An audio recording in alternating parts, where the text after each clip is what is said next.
Нека! Но ние знаем, че в нашето недавно свети нещо ново, има нещо славно, що гордо разтупва нашите гърди и в нас чувства силни, големи плоди. Защото там не иде навръх планината, що небето сини укрепи с рамената, издига се някой див, чутовен връх, покрит с бели кости и с кървав мъх.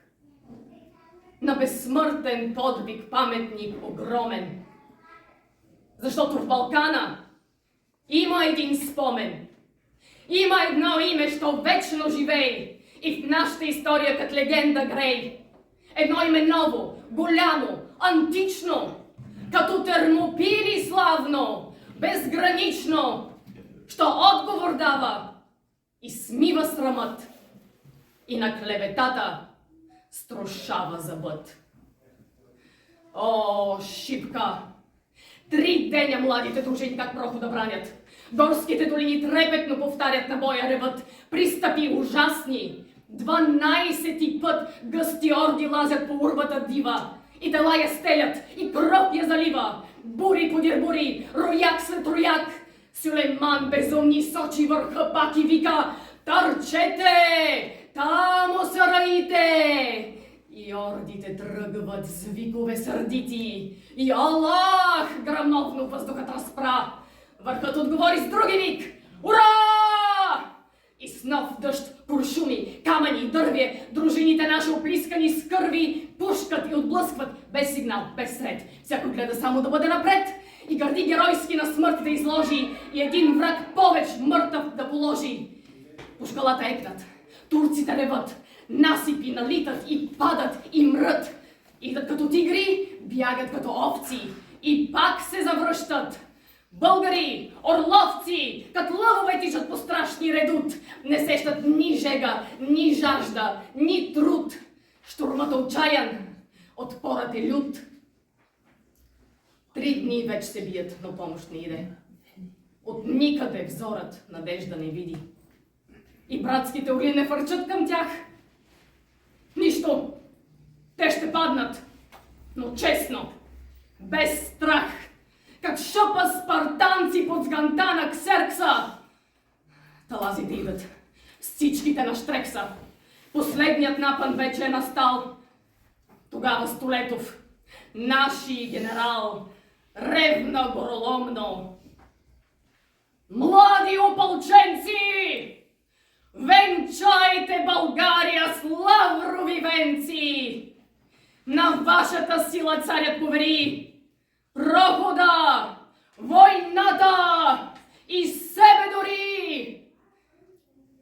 При тез думи силни дружините горди очакват геройски душманските орди, бесни и шумещи. О, геройски час! Вълните намират канарито газ. Патроните липсват, но волите траят. Щикът се пречупва, гърдите устаят и сладката радост до крак да измрът пред цяла вселена на тоз славен рът. С една смърт юнашка и с една победа България цяла сега нази гледа. Той е връх висок е, тя ще ни съзре. Ако би бегали, да брем по-добре. Няма вече оръжие, има хекатомба.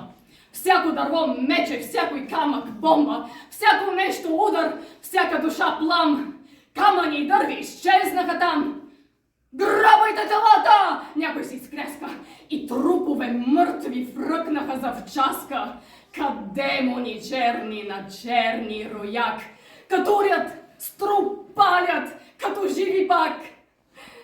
И турците тръпнат, друг път не видели, в едно да се бият живи и умрели, и въздухът цепят с демонски вик. Бой се обръща на смърт и на щик. Героите наши като скали твърди, желязото срещат с железни си гърди и фърлят се с песни в свирепата сеч, като виждат харно, че умират веч. Но вълни по-нови от орди дивашки гълтат, потопяват орляка юнашки И още миг ще падне заветния холм.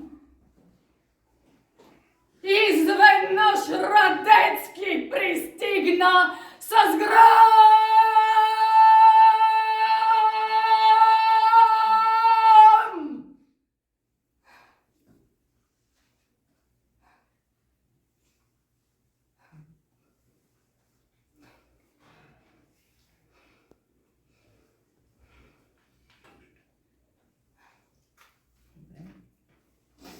И днес još вулканът, щом буря захваща. Спомня този ден, бурен, шуми и препраща. Славата му дивна, като някой ек, от урва на урва и от век на век. Браво!